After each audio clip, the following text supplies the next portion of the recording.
This is chapter number 3, the Delhi Sultans. So let us see the administration and consolidation under the Khiljis and Tughlaqs dynasty. And these administration technique were followed by the later ones also. Previously, what would happen? The big ones like the aristocrat, like the rich people, and those who were landowners, those who were having a lot of land, we can call them as chieftains like Samant, big people like. So they were given the task of being governors, generals, bigger people. They were given a region that okay, we are giving you this region. You can collect the revenue from here, tax from here. But in this administration, Delhi Sultan, it was not like that. It started with Iltutmish. What he did, those who were giving the military services or there were the commanders, they made bandagans. Let me tell you about bandagan. This bandagan word, you might have heard about bandagi.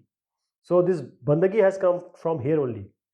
This is a Persian word, Farsi shabd, and this means the slave, or anyone who is bought, ghulam. Either he is captured or bought or purchased from somewhere. Now Delhi Sultan, Iltutmish, and after that, they gave bandagan the highest position which were earlier given to the aristocrat, landowners and the big family people, influential family people. So these bandagas, slave and ghulams, they were specially trained, carefully trained for the political offices, for the high positions they are going to get, for the higher post. So they were properly, carefully trained. Now the question will arise in your mind, why those people like the aristocrat and the landowners, they were knowing how to govern.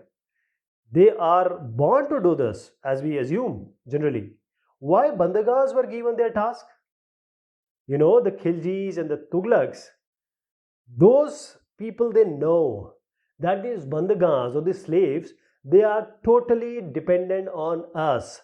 They are totally relying on us. That is, they don't have any land, they don't have any money, they don't have any power. So these people will do whatever we want, whatever we say. They will be ready to them, and they will not do anything which is against them. But a big person, a chieftain who is having military power, who is having money power, what he will do? If he gets power, he will try to get freedom from the Khiljis and the next Tughlaqs. So they will be difficult to handle. They will be difficult to administer, handle. So the reliability and the trustworthiness of these bandagan force them to make them as the highest people. So as I said, Khiljis and Tughlaqs, they were having bandagans or client. The client means similarly those people or someone who is always under the protection, under the chhatra chaya, or dependent on somebody. So it may be a slave, bandagan, or the client. They are under the protection of some Khiljis and Tughlaqs. So they were getting the high positions, high top positions. They were made as maybe bandagan, slave, or client. They were made as governors and generals. That is, they were getting or they were being given high political positions. High political positions. So, army head or say Samant or some administrative position which the Sultan know that they are being trained for. But there will be a problem. There came a problem. There was a political instability. Why? Just assume Alauddin Khilji and assume him to be Muhammad Tughlaq. Now Alauddin Khilji has some, say, one bandaga, slave, or whichever name you can give. They were given the positions. Now, when the Alauddin Khilji empire or the Satta will end, these slaves or bandaga are trustworthy to Alauddin Khilji, right? So for them, Alauddin Khilji is their master. They are doing everything for his master. But it is not necessary that these slaves are and bandaga are also say trustworthy to the other king or emperor. That is Muhammad Tughlaq. He may have some other slaves. He may have some other bandagas. He wanted them to put in the higher position. So there will be there was an old and new nobility conflict, because one can be trustworthy to one person, he may not be trustworthy to another person, right? So these humble births in Hindi we call it as Nimna Shreni or lower level. So the lower level or the humble position, these people were given high position, and when they are being given high position, the big people or you can say the nobles or the aristocrats or the landowners, they will get upset. They will not find it good. They will be shocked. That is the elites, all these elites, they'll say, what are you doing? So in Persian Tawarikh also, that is at that time the event being written, and it was clearly being mentioned that these sultans are appointing the low and base board, that is the Nimna Shreni or lower level people, to the high offices which are assumed to be taken by the influential family. The Ziauddin Barni, he was a 14th century chronicler, and he said that the Sultan Muhammad Tughlaq, he appointed the wine distiller Aziz Humar. He also put in a barber on a high position, which was Firoz Hajjam. He's not Tabak, he's Firoz Hajjam. So, wine distiller, barber, and then we have other people who are doing very nominal kind of work. They were not in a high position or from a very good family or an influential family. This Tabbakh, which I was talking about, he was a cook, he was a bawarchi. And Mali, gardener, Ladha and Pira, they were gardeners, they were simple gardeners. Ladha and Pira. And these wine distiller, barber, cook, gardener, all they were given very high, very challenging and promising administrative positions. So this 14th century chronicler Ziauddin Barni has clearly mentioned this, and he also added that the sultans, they have lost the political judgment power, they don't have the capacity to rule, they have lost their minds, that is, they are putting these people who are good for nothing onto high position. That was wrong, because people can be good. Even if they are from lower positions, they can be good. So let me tell you how was the way of administration. First of all, the Khiljis and the Tughlaqs, what they did, they all have to have a military commanders, like governors. So depending upon a region or territory, they have divided it into different sizes, varying sizes. And these territories are called as iqtas. And whosoever military commander or a governor, whichever is assigned this iqta, were called as iqtidar or mukti. Iqtidar, because you can relate it with iqta, or mukti. They are same thing. So mukti and iqtidar were getting iqta or an area, and they were responsible for what? They were responsible for the law and order. And this law and order, first of all, the muktis were doing what? They were military provider services. So they were having their own military, they were having soldiers. So whatever their revenue they collect from the land being given to them, they are responsible for themselves and for the soldiers they are putting. So the Khiljis and Tughlaqs, they don't want some dynasty. So they would change the iqtidars, transfer the iqtidars. Vanshanugat they don't want. So they will transfer them to different iqtas, so that no one stays for a long time in one iqta. And they were sending the accountants, that is, who is auditing, taking care of the balance sheet. So the accountants especially were sent to these iktas, that these iktadars are collecting the revenue which is assigned to them. Are they not taking more money? If 100 rupees is there, maybe they were taking 150 rupees. So there was a proper check and balance. Along with this, the soldiers, if 50 soldiers are being assigned, are they having 40 or 60? So this kind of check and balance were also there by the superior ones. So first thing is this one. The second thing was, when the Delhi Sultans captured various Bhitri Sima internal lands or hinterlands. Hinterland means the Bhitri area, the important area. So what did they? At that point where they defeated, there were already Samantas or aristocrats or big people, landlords, and they were just being said that we have defeated you, this area, now you have to give us the tax. Previously they were taking the tax, Samantas and landlords were taking the tax from that area. Now when they got defeated or were controlled by Delhi Sultan, they were being told that give us tax.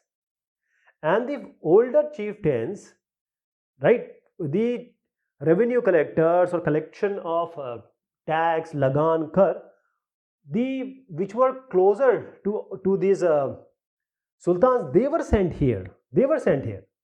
And they were doing all the proper assessing. They were doing these revenue collectors which were sent by the Sultanate. They were not local. They were from the Sultanate. And they were taking the collection or revenue collection or assessing. So there are three types of tax basically. Kharaj. Kharaj was whatever is the produce or the cultivation by the kisan or farmer. That is, if someone has cultivated 100 kg of grain, he has to give 50 kg to the Sultanate. Then the second one is cattle, Pashupalan.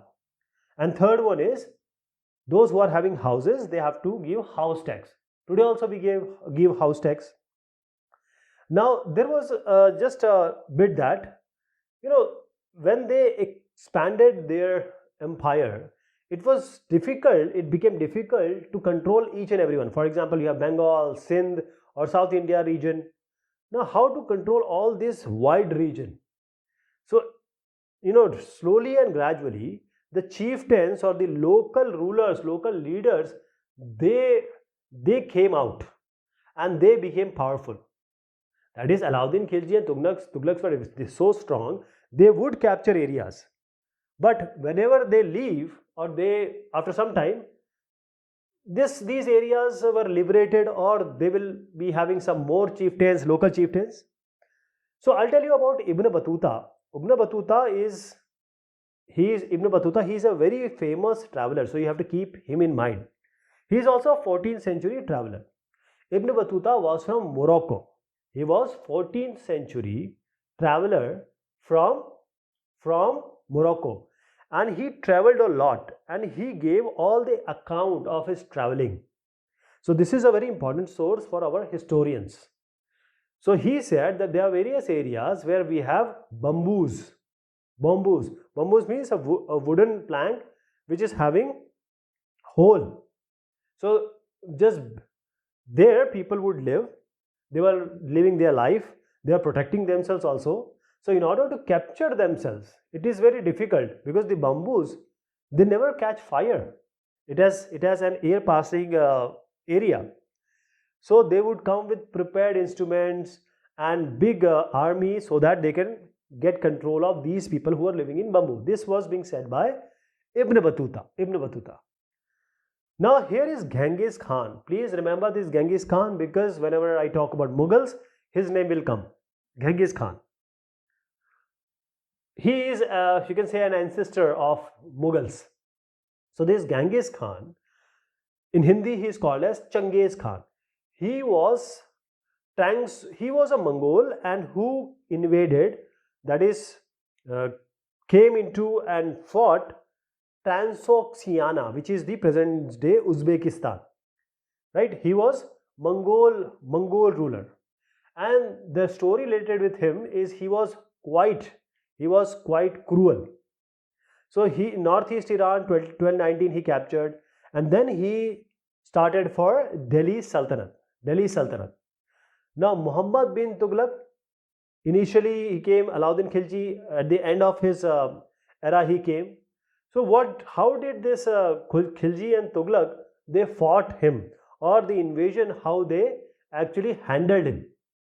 So these Tughlaqs and Khiljis, they had a standing army, big army. Previously they were dependent on Samantas to get the army whenever they fight or whenever they are invaded. Now here, how do they actually handle the invasion? So Alauddin Khilji was attacked twice. Delhi was attacked twice under the reign of Alauddin Khilji. And Alauddin Khilji or Khilji dynasty, it was defensive technique, defensive measure they took. And Muhammad bin Tughlaq, he was attacked in the early year of his reign, early years. So he defeated the Mongolian army. So now Mongol army was defeated. Now they thought that we are power. Let's go and attack Transoxiana, which was being defeated or captured by Mongol. Alauddin Khilji, he constructed a new garrison town. That is where these people will live, soldiers will live, right? So we have Siri as the new garrison town. But Muhammad bin Tughlaq, what he did what? He created a new town. It was already Delhi Kohuna. Delhi Kohuna was already there. So he made a new town called Daulatabad, new capital, and he sent everyone from Delhi Kohuna to Daulatabad. And what about food? Because soldiers are to be fed, so they levied 50% tax, especially in the Ganga Yamuna Doab.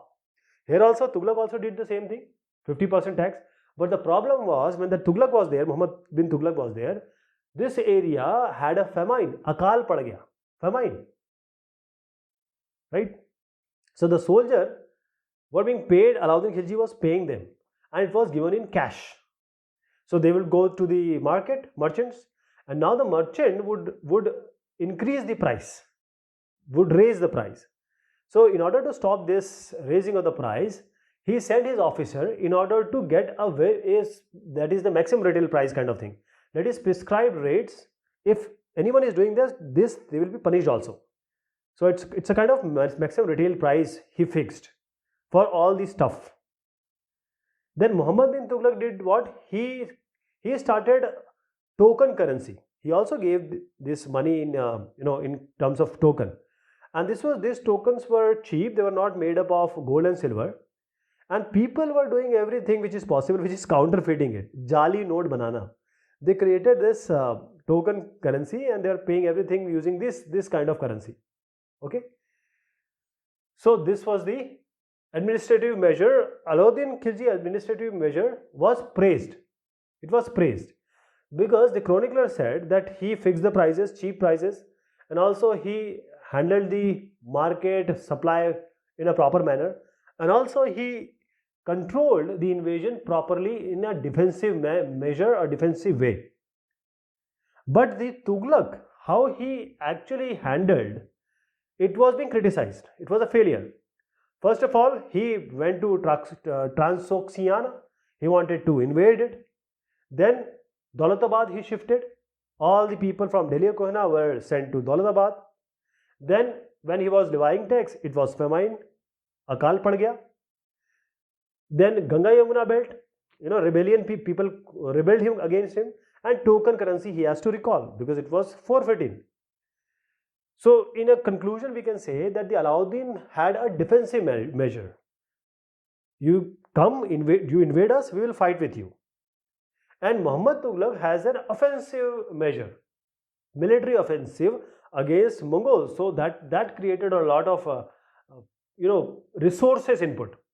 So after Khilji and Tughlaq, it came Sayyid and then Lodi dynasty, and this went up to 1526. This all went up to this Delhi Sultanate went up to 1526.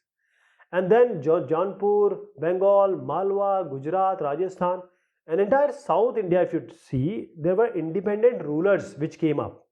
Independent rulers. And they had a very prosperous capitals also.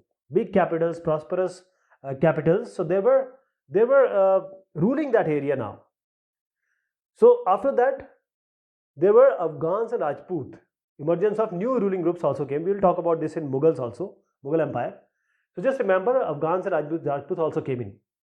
Let me tell you about Sher Shah Suri. Now Sher Shah Suri, now he was just in Bihar. He was just like a manager, Prabandhak of his uncle's area, region, Bengal. There was a small area. He started with as a manager, but he became so powerful, he actually challenged the Humayun. He was a great Mughal Akbar, the emperor. So he defeated, Sher Shah Suri defeated Humayun. Can you imagine? Yes. And he captured Delhi, and then he established his Rajvansh or dynasty, Sher Shah Suri.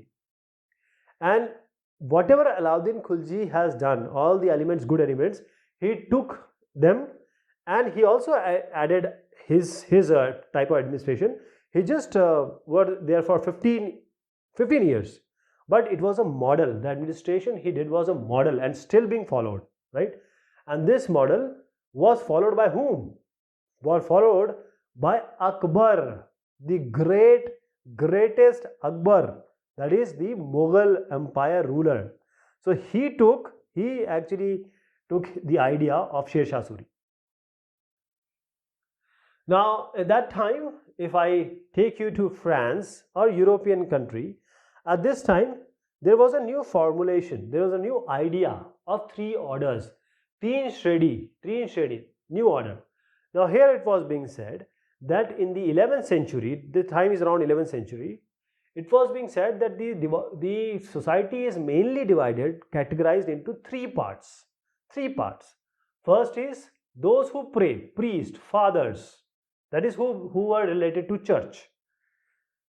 Second one, who are fighting, that is they protect the region, they fight the invaders. The third one were farmers who were cultivating, producing, growing. Now what we saw here is that the church was patronizing it. It was accepting this, that there is a region, different region, there were fighters, people were fighting. So they said, why are you fighting? They don't say, they thought that, why are you fighting in between? So they propagated an idea, they gave an idea that the main enemy is Muslims. They have captured our Jerusalem. They have captured it.